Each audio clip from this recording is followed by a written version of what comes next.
The bride's parents mocked the groom's father because of his humble profession, considering him unworthy. However, when he revealed his gift to the newlyweds, the guests froze with shock. Subscribe to the channel and write where you're watching this video from. The day had finally arrived, a day that carried the weight of love, unity, and the inevitable clash of worlds. Peter stood in front of the mirror, adjusting his tie with trembling fingers. The reflection staring back at him was one of a young man determined to build a future with the woman he loved, yet burdened by the shadow of her family's disdain. His dark skin gleamed under the morning light streaming through the window, a stark reminder of the barriers he had faced and would likely face again today.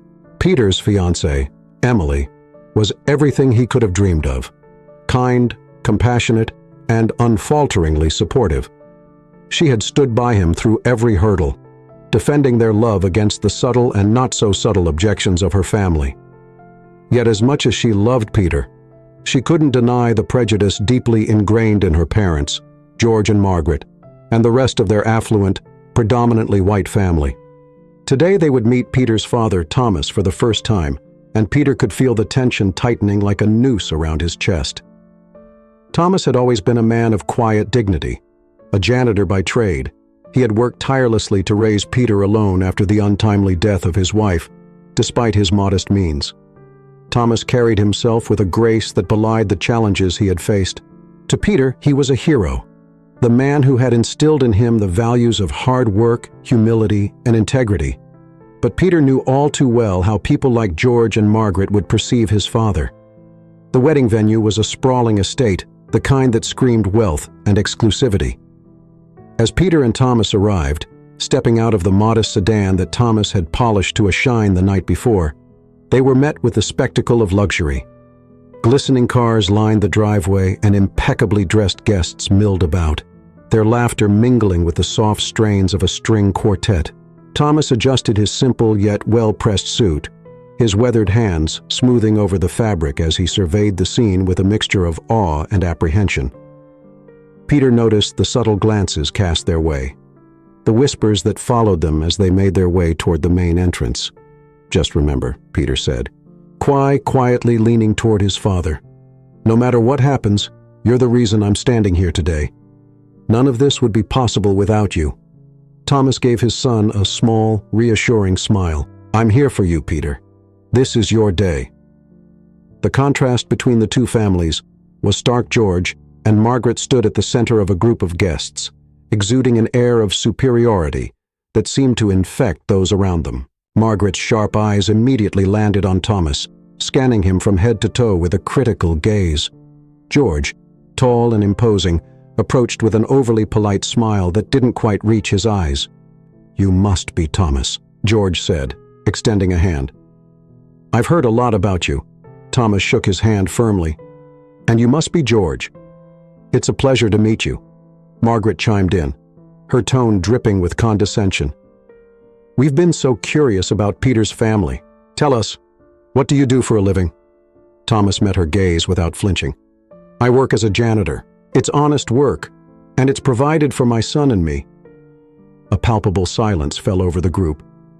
George's smile faltered, and Margaret's expression twisted into something resembling pity, though it was laced with disdain.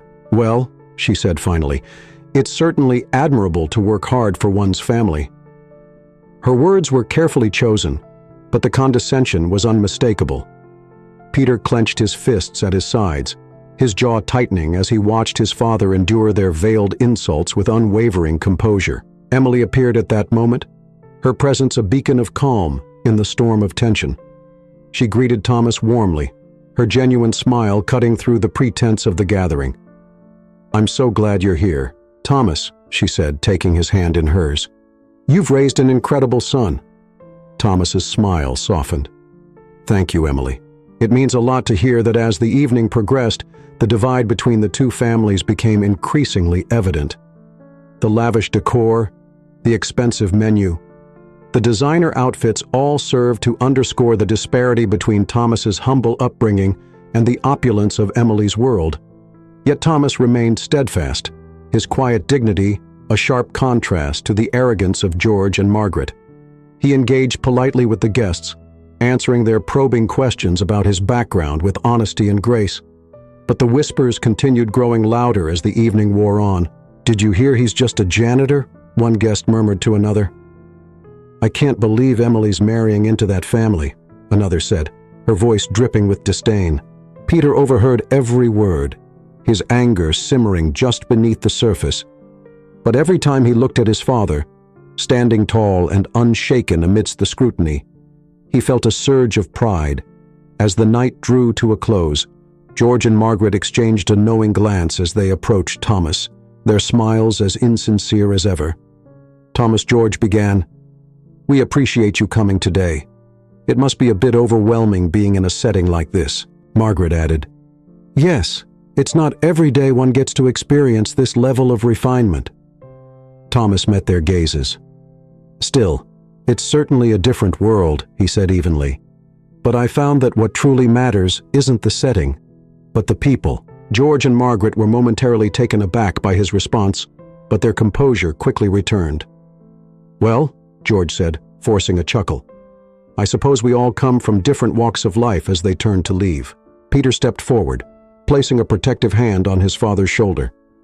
"You don't have to do this, Dad," he said quietly. Thomas shook his head. "This is your day, Peter. I won't let their ignorance ruin it." But as the wedding day unfolded, the tension continued to build, setting the stage for a confrontation that would lay bare the true character of everyone involved.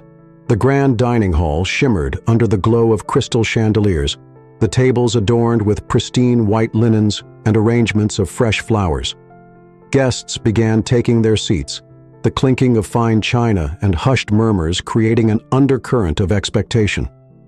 Despite the opulent surroundings, a palpable tension hung in the air, like a storm waiting to break. Peter and Thomas entered the room together, their presence immediately drawing the attention of Emily's family and friends. The whispers started a new hushed but sharp slicing through the air with the weight of judgment. Thomas, ever composed, followed Peter to their assigned table near the front of the room, where Emily's parents, George and Margaret, were already seated. Their expressions were carefully neutral, but their body language, stiff postures, and slight averted glances betrayed their discomfort. Emily was by their side, her warm smile a stark contrast to her parents' frosty demeanor. She gestured to Thomas, inviting him to sit beside her as everyone settled in.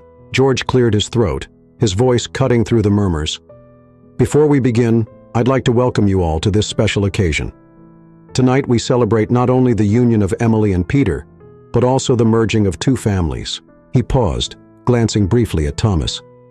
"Though we come from different walks of life, I hope we can find common ground." The remark, though framed diplomatically, carried an undercurrent of condescension. Thomas simply nodded, his face unreadable, while Peter bristled beside him.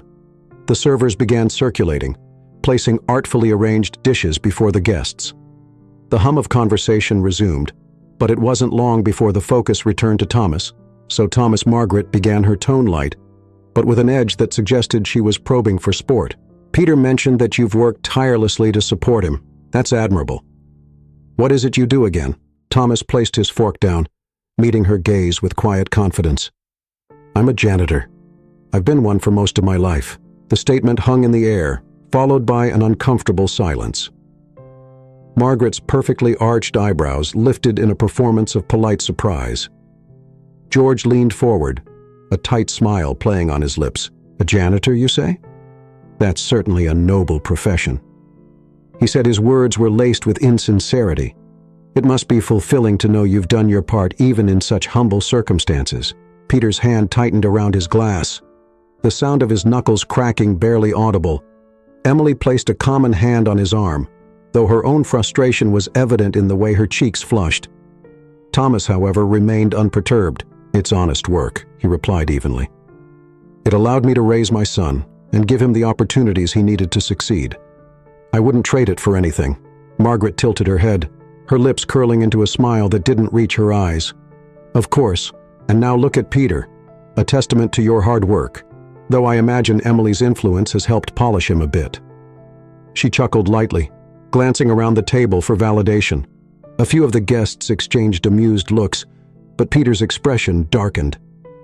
"It's not polishing, Margaret," Peter said, his voice tight with restrained anger. "It's about character, and that's something my father taught me better than anyone." Thomas placed a hand on Peter's arm, gently signaling him to stay calm. "Thank you, son," he said quietly. Turning back to Margaret, he added, "Character is something that's often overlooked, but it's what truly defines a person." The conversation shifted temporarily, but the tension lingered as the main course was served. Another guest, an older man with a commanding presence, leaned forward, his voice cutting through the general murmur. "Forgive my curiosity, Thomas, but how does a janitor raise a son who's accomplished so much? It must have been challenging." Thomas nodded unflinchingly. "It was but challenges shape us. I taught Peter to face them with integrity and resilience, and he's made me proud every step of the way." "Indeed," the man replied, his tone neutral but his expression skeptical. "And yet I can't help but wonder, what exactly are you bringing to this marriage, Thomas? Surely you've thought about how you might contribute before Thomas could respond." Margaret interjected, her voice dripping with faux concern. "Oh, I'm sure Thomas has something planned, though of course it's hard to compete with what we've provided." The implication was clear, and the table fell silent once more. Emily, unable to hold her tongue any longer, spoke up. "Mother, that's enough. Thomas has already given Peter more than most parents ever could. Maybe we should be focusing on celebrating instead of—" She hesitated, glancing around the table. "Instead of whatever this is." Margaret's smile stiffened, and George gave a placating wave of his hand. Now, Emily, we're just trying to get to know Thomas. It's only natural to ask questions." The meal continued, but the atmosphere grew increasingly strained. Every attempt by Thomas to participate in the conversation was met with thinly veiled barbs or dismissive responses.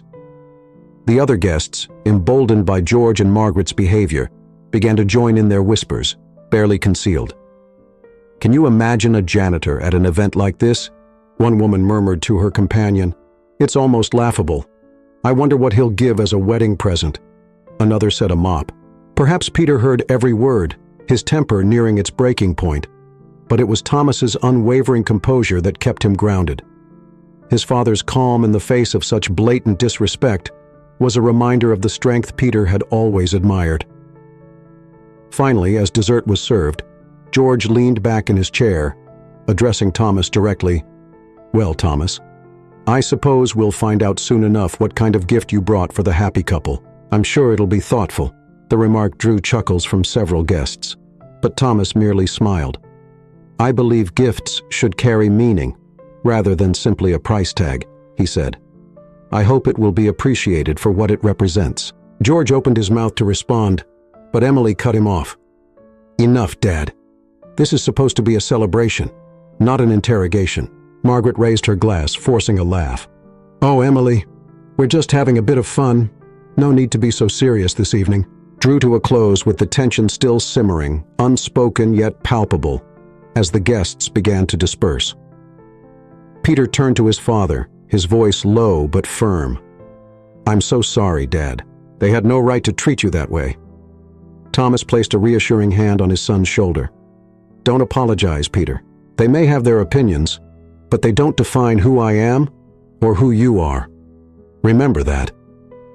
As father and son walked toward the exit, leaving behind the opulent dining hall and the judgmental stares of its occupants, Peter couldn't help but feel a growing resolve.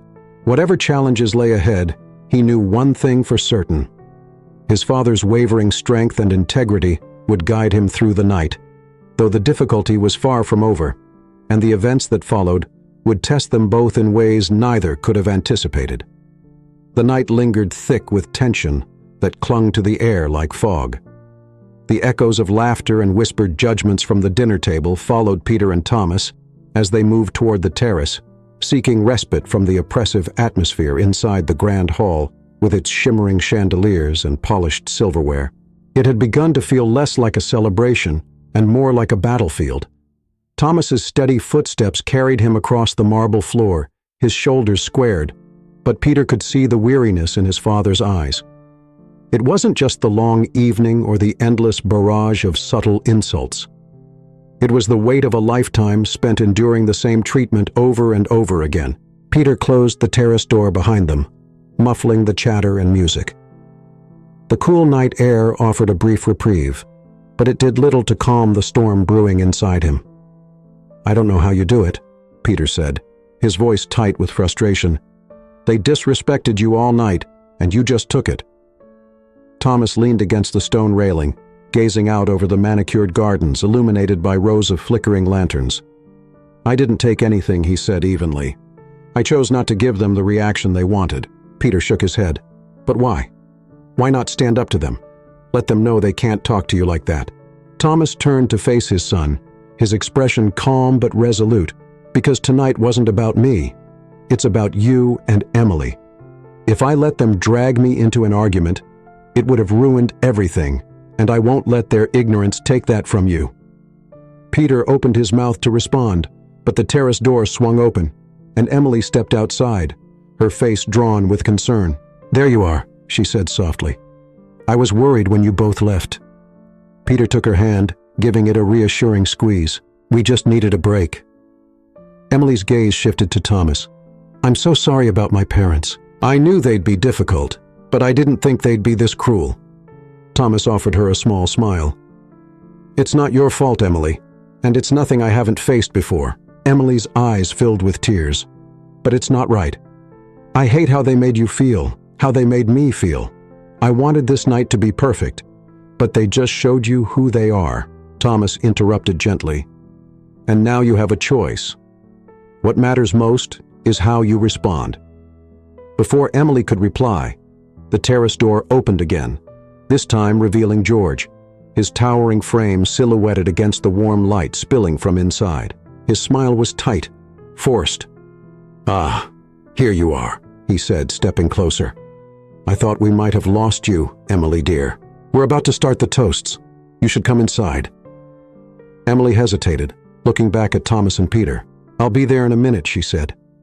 George's eyes flicked to Thomas, his smile faltering. "And Thomas," he added, "perhaps you'd like to say a few words as well. It might help everyone get to know you better." Peter bristled hearing the condescension behind his words, but Thomas simply nodded. "I'd be honored," he said. George's smile sharpened. "Good. We'll be waiting." When he was gone, Emily let out a frustrated sigh. "He's not asking you to speak because he cares what you have to say," she said. "He's setting you up." Thomas's smile was faint, but reassuring. "Let him try." Moments later, they returned to the hall where glasses were raised and conversations dimmed as George tapped his fork against his champagne flute.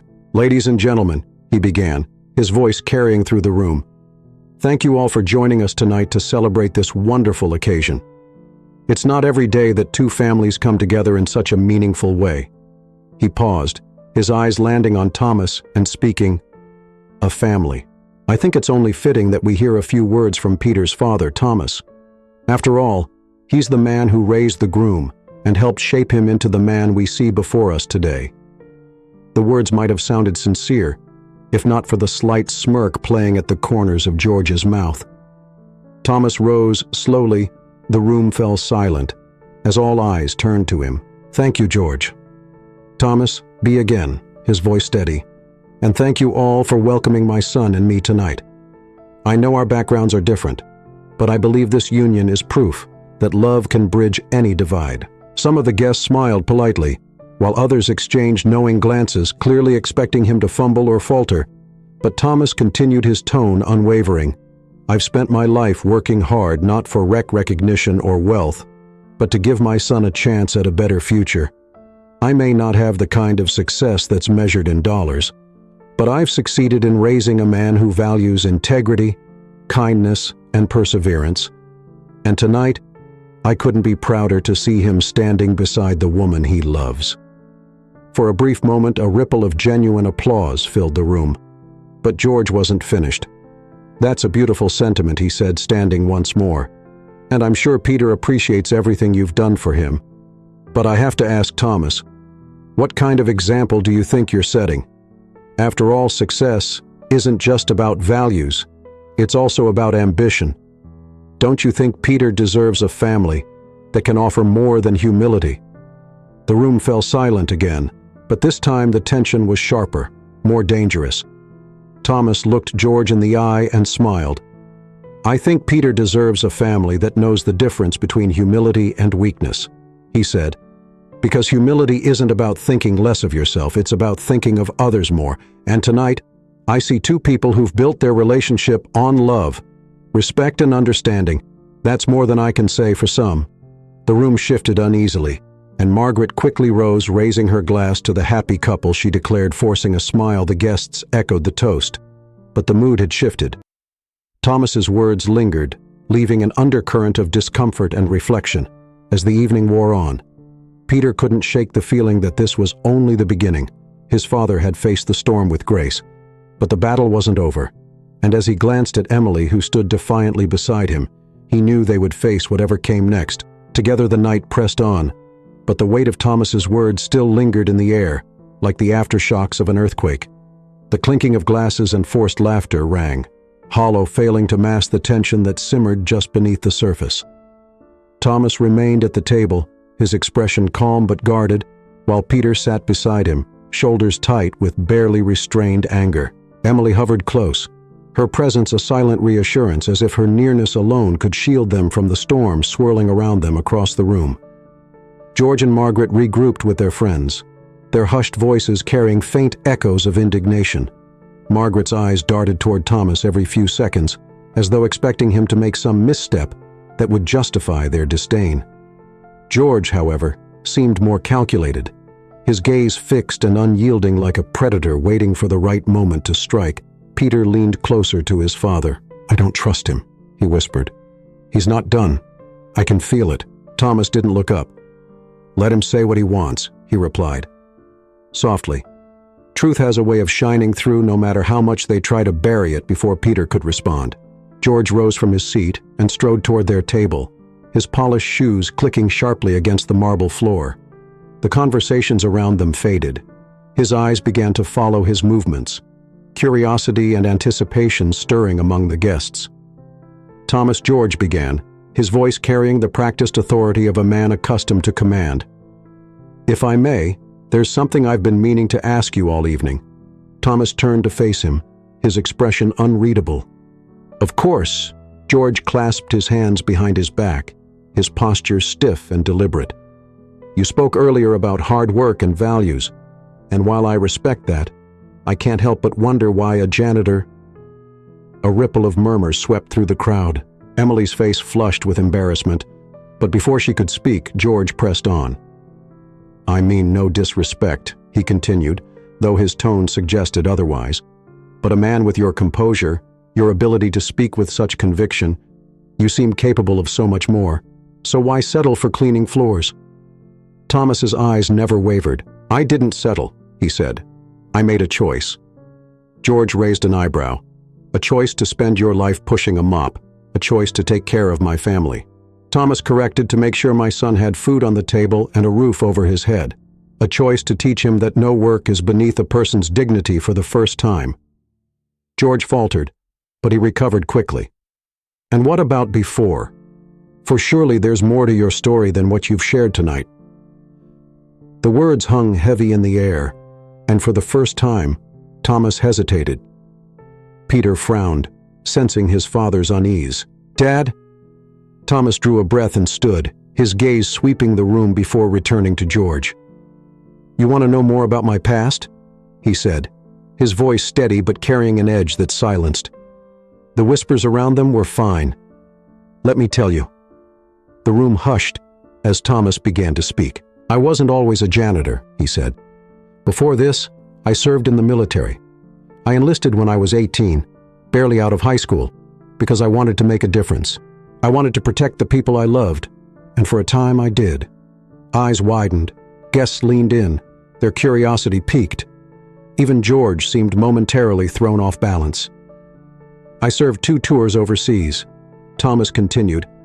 "I saw things I wouldn't wish on anyone, things that changed me forever. But I kept going because I believed in what I was doing. I believed in this country." He paused, his voice lowering. "And then I came home." The silence in the room deepened, the weight of his words sinking in. "I came home to a country that didn't see me as a hero. Thomas said it saw me as a black man, a man who could risk his life for freedom abroad, but still be treated as less than human at home. The medals I earned didn't matter. The sacrifices I made didn't matter. All people saw was the color of my skin." Margaret shifted uncomfortably while George's jaw tightened. "I tried to find work," Thomas continued, "but doors kept closing. I swallowed my pride and took the first job that would pay the bills. I became a janitor not because it was all I could do, but because it was what I had to do." He looked directly at George. "And I kept going not because I was weak, but because I was strong enough to put my family first." An Ed murmur rippled through the crowd. Some guests looked down, clearly ashamed, while others avoided Thomas's gaze altogether. "And now Thomas is finished. I stand here not as a man who's ashamed of his work, but as a man who's proud of what he's built, a son who's kind, intelligent, and successful. That's my legacy." Applause broke out, hesitant at first, but grew louder as more guests joined in. Peter stood beside his father, his chest swelling with pride. Emily wiped at her eyes, her expression one of admiration, but George's face darkened. He raised a hand, silencing the applause. "That's quite the story," he said, though his voice lacked its earlier confidence.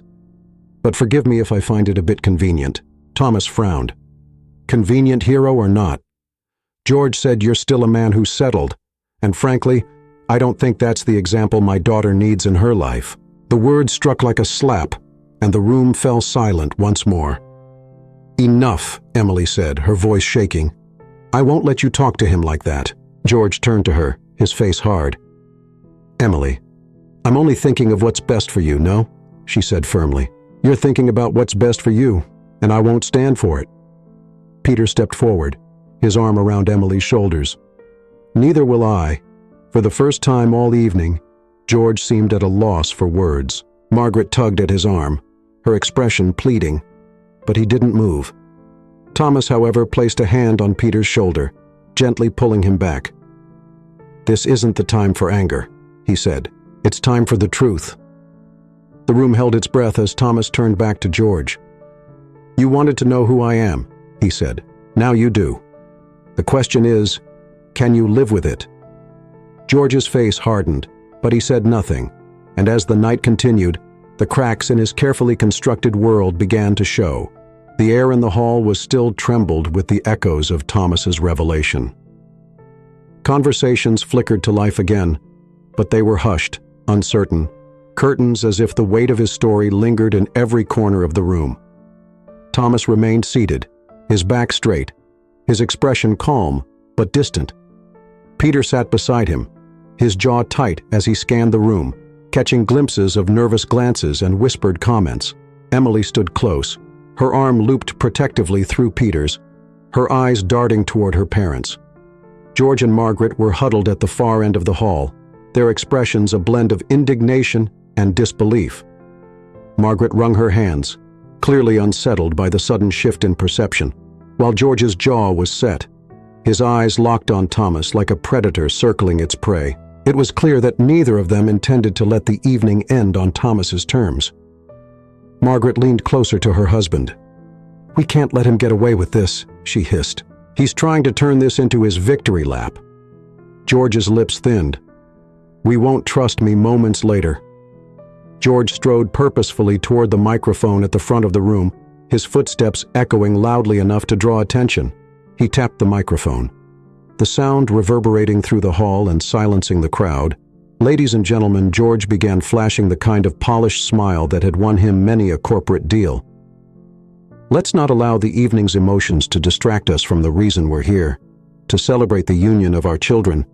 Polite applause followed, but it lacked enthusiasm. And what's a celebration without gifts? George continued, his tone light, but pointed. His eyes flicked to Thomas. "I, for one, am curious to see what the father of the groom has prepared for this occasion. After all, gifts tell us a great deal about what we value, don't they?" A ripple of laughter coursed through the crowd, sharper than it should have been. Thomas rose slowly, his calm demeanor unchanged despite the challenge in George's words. Peter shot his father a concerned glance, but Thomas gave him a slight nod, signaling that he had everything under control. Thomas stepped forward, holding a large package wrapped in plain brown paper compared to the gleaming boxes and ribbon-tied envelopes scattered across the gift table. It looked almost out of place. Too simple, too modest murmurs rippled through the crowd as Thomas carried it to the front of the room and set it down with deliberate care. This Thomas began resting his hands gently on the package. "Is a piece of my family's history. It's a reminder of where we've come from and what we've endured to get here. But more importantly, it's a symbol of the values I hope Peter and Emily will carry into their marriage: strength, resilience, and love." He stepped back, motioning for Peter and Emily to unwrap it. The couple exchanged a glance before carefully peeling away the paper as the wrappings fell to the floor. A collective gasp rippled through the audience. It was a painting, a breathtaking landscape, rich with color and life. The brushstrokes were intricate, alive with motion, capturing the essence of nature in a way that seemed almost ethereal. But what truly caught everyone's attention was the signature scrawled in the bottom corner. HRI Dequa. The room fell deathly silent as the implications began to sink in. HRI Dequa was not just any artist. He was one of the most revered African-American painters in history. His works were considered national treasures, and their value had skyrocketed over the years. One is not only a mark of cultural prestige, but also a testament to extraordinary wealth. Margaret was the first to recover, her voice trembling as she asked, "Is real?" Thomas nodded. "It's been in my family for generations, passed down from my great-grandfather, who was a close friend of Del C.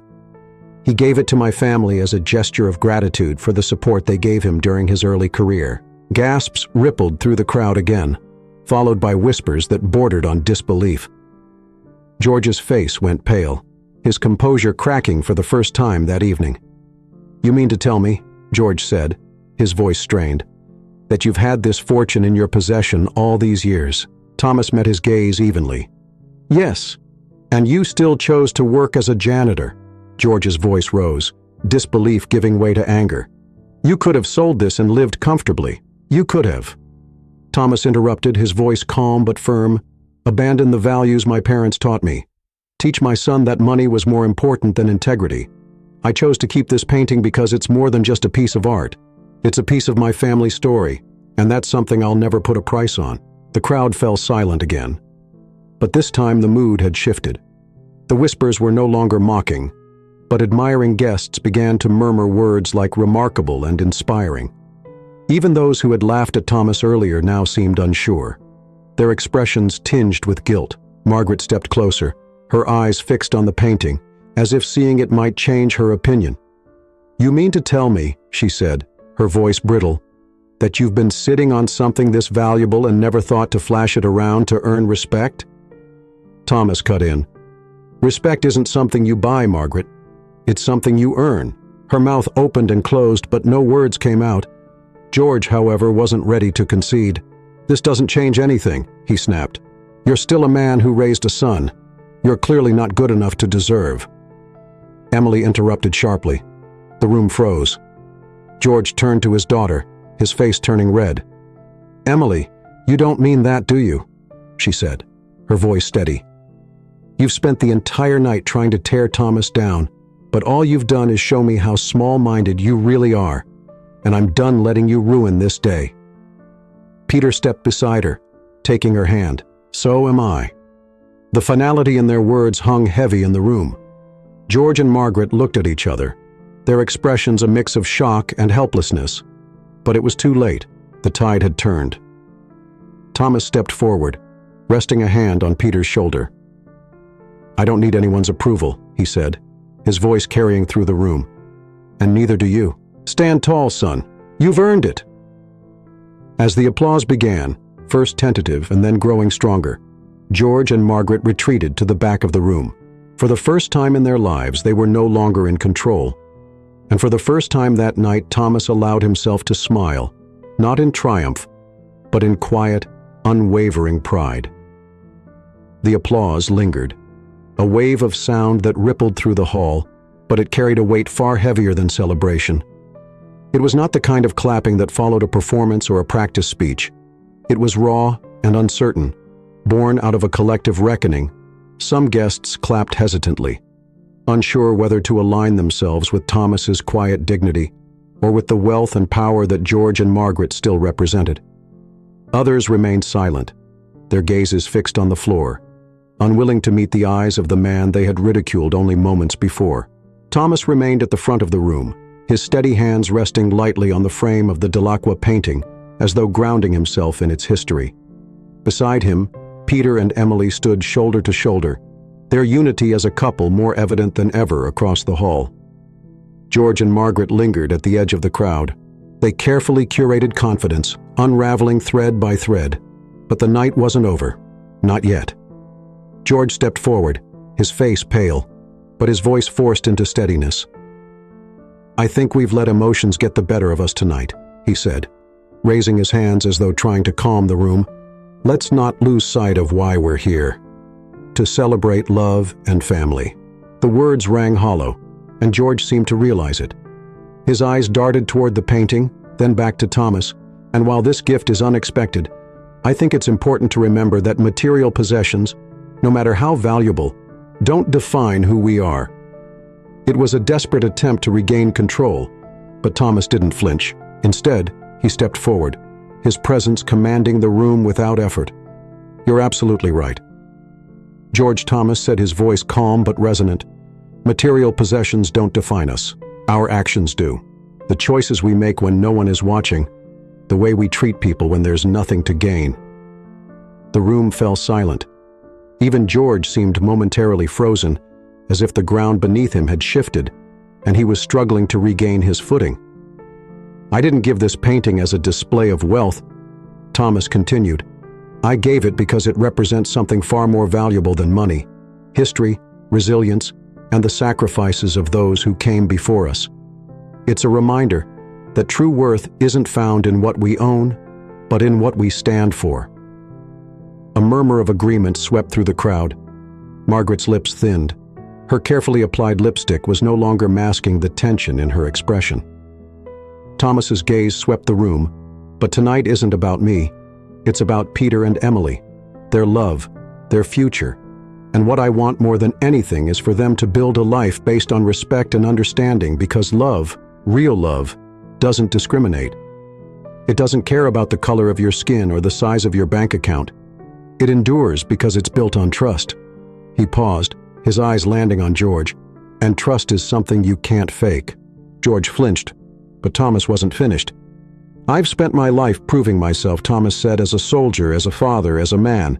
And I'll continue to prove myself every day if that's what it takes to protect my family. But I won't apologize for who I am, not to you, not to anyone."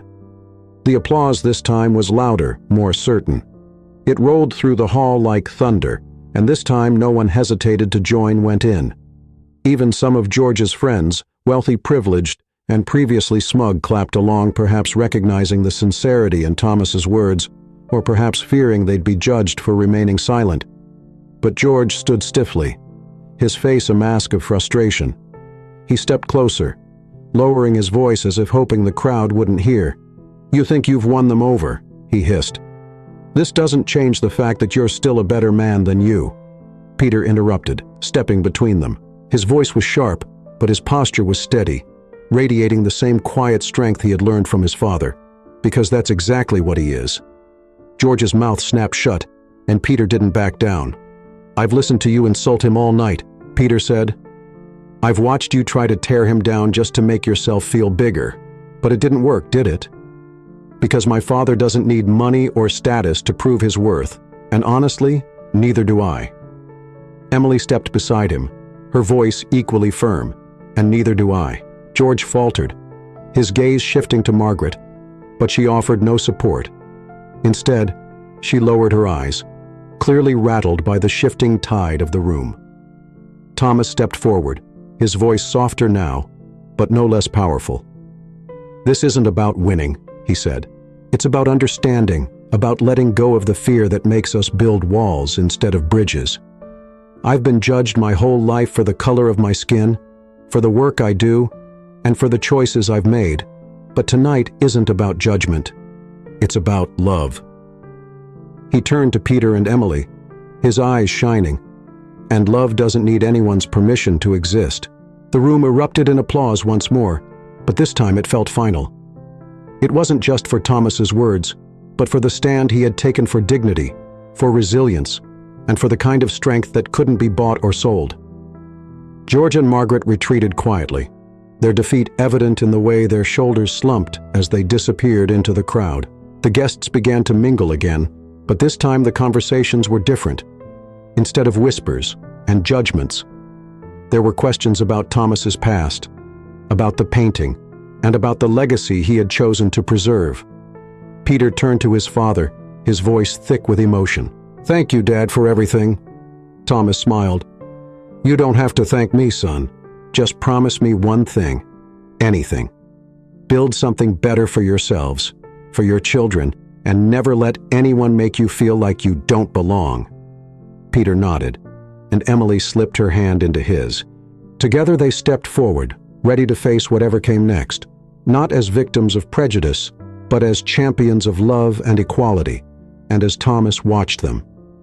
Standing tall beneath the glow of the chandeliers, he knew that his legacy would endure not in the form of wealth or status, but in the values he had passed down, values that no amount of money could ever buy. The echoes of applause still lingered as guests began to drift back to their conversations, though the mood in the hall had shifted dramatically. The tension that had been throughout the evening had given way to an air of uncertainty, as though the very foundations of the gathering had been shaken. Yet amidst the hum of quiet discussions and the occasional clink of glasses, Thomas remained a steady presence, standing beside the Delacroix painting, his hands resting lightly on its frame. He seemed unbothered by the stares and murmurs that followed him. His composure was unshaken even as George and Margaret retreated to the corner of the room, their faces drawn and pale. Peter and Emily stood close by, their hands intertwined, a physical representation of the unity that had carried them through the evening's trials.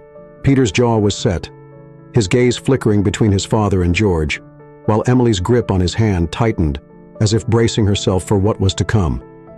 George, however, was not finished with measured steps. He approached the couple. His expression was carefully neutral, but his eyes were dark with unspoken resentment. Margaret followed a few steps behind, her lips pressed into a thin line. "Peter, Emily, George," began, his voice low but firm. "May I speak with you for a moment?" Peter exchanged a quick glance with Emily before nodding. "Go ahead."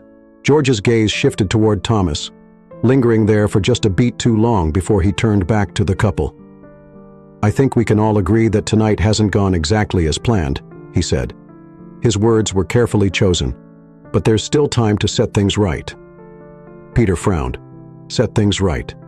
"Yes," George replied. "I understand that emotions are running high, and perhaps things were said in the heat of the moment, but we need to think about the future. The bigger picture." "The bigger picture," Emily repeated, her voice tinged with disbelief. "What does that even mean, Dad?" "It means," George said, his voice tightening, "that you can't base your future on emotions alone. You have to consider stability, reputation, and what's best for your family." Peter stepped forward, his shoulders squaring. "And what exactly are you, CLA, George?" George hesitated, his composure wavering for the first time. "I'm saying that this marriage needs to be approached realistically. Emily has a certain lifestyle, certain expectations, and I'm not convinced that you can meet them." Peter's eyes darkened. "Are you serious? After everything that's happened tonight, you're still trying to control this. It's not about control."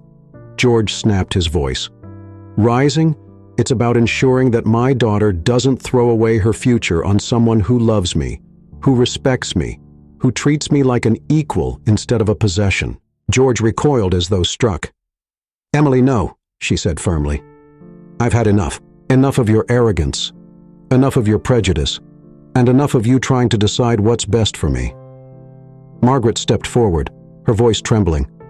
"Emily, please. We're just worried about you." Emily laughed bitterly. "No. You're worried about yourselves, about what people will think about whether this marriage fits into your perfect little world." She turned to Peter, her eyes shining with determination. "But I don't care about any of that. I care about you." Peter's expression softened, and he reached for her hand. "I care about you too, and I'm done letting them make us feel like we have to prove ourselves." Margaret's eyes filled with tears, but George's expression hardened. "If you go through with this," he said quietly, "you'll regret it. You'll lose everything we've given you." Emily lifted her chin. "Then I guess I'll just have to build something better." The silence that followed was deafening. Guests turned away, pretending not to eavesdrop, but their ears remained tuned to every word. George and Margaret stood, frozen, their faces pale, as if the ground had shifted beneath them, and in that moment Peter and Emily made their choice. "We leaving," Peter said, his voice steady. "We're done with this." Emily nodded. "Let's go." Thomas stepped forward, placing a reassuring hand on Peter's shoulder. "I'm proud of you, son," he said softly. Peter smiled, and together they turned toward the door. The crowd parted as they passed their murmurs. Fading into the background, George called out one last time, "Emily, don't do this." But Emily didn't look back. Outside, the cool night air greeted them like a balm. The stars stretched endlessly overhead, a reminder of just how small the evening's drama really was in the grand scheme of things. Peter exhaled slowly, his grip on Emily's hand tightening. "Are you okay?" She smiled through her tears. "Better than I've ever been." Thomas joined them, the painting carefully wrapped once more and tucked under his arm. "You did the right thing," he said. "And you're not alone. Whatever happens next, we'll face it together." Peter nodded. "Thank you, Dad, for everything." Thomas smiled, his expression filled with pride. "You don't have to thank me, son. Just promise me you'll keep building something worth fighting for." Peter looked at Emily, then back at his father. A promise. They walked into the night, leaving behind the glittering lights and whispered judgments of the reception hall. They carried with them more than just the painting. They carried the weight of their decisions, the strength of their convictions, and the knowledge that true family wasn't defined by blood or wealth, but by love, loyalty, and the courage to stand up for what was right. And for the first time in his life, Thomas felt truly free. Not because of the painting or the wealth it represented, but because he had seen his son embrace the values he had fought so hard to instill. Together, they stepped forward into a new beginning, leaving behind the echoes of the past and walking boldly toward the future. The morning light poured through the windows, casting a warm glow over the small living room, where Thomas sat with Peter and Emily.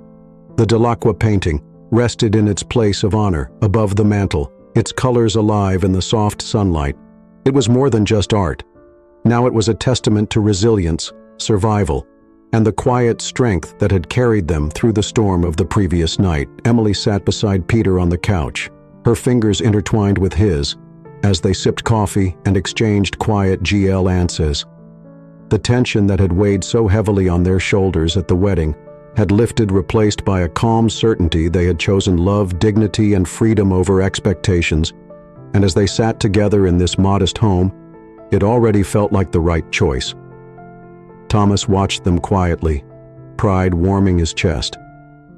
He had spent his life fighting for moments like this, moments where love triumphed over fear, where character mattered more than appearances, and where legacy was measured not in wealth, but in the values passed down. Peter set his cup down and turned to his father. "I keep thinking about last night," he said, "about how you stood there and faced them without ever raising your voice. I don't know how you did it." Thomas smiled, leaning back in his chair, because anger doesn't change hearts. Only truth can do that. And sometimes the truth doesn't need to be loud. It just needs to be steady. Emily leaned forward, her voice soft but resolute. "Do you think they'll ever change my parents?" I mean, Thomas studied her for a moment before answering, "Maybe, maybe not. Change takes time and not everyone's ready for it, but that doesn't mean you wait for them to catch up. You move forward, and you show them what's possible. Sometimes the best way to change someone is to live in a way they can't ignore." Peter nodded, his jaw tightening. And if they don't, then you keep building. Thomas said, "You build something better. That's the legacy you leave. Not what you inherit, but what you create." Emily smiled at that, her hand tightening around Peter. "I think we're ready for that." Thomas looked at them both, seeing the strength in their eyes, the same strength he had fought to instill in Peter since the day he was born. He rose from his chair and walked to the mantel, his fingers brushing the edge of the painting. "This," he said, gesturing to it, "is a reminder of where we've come from, of the struggles that shaped us. But it's not the legacy I want you to carry." Peter frowned. "It's not Thomas." He shook his head. "No, the real legacy isn't hanging on a wall. It's sitting right here." He looked at Peter, then at Emily. "It's in the choices you make and the lives you touch. This painting is just a symbol. The real inheritance is what you build together." Emily blinked back tears, and Peter rose to his feet. He walked over to his father and pulled him into a tight embrace.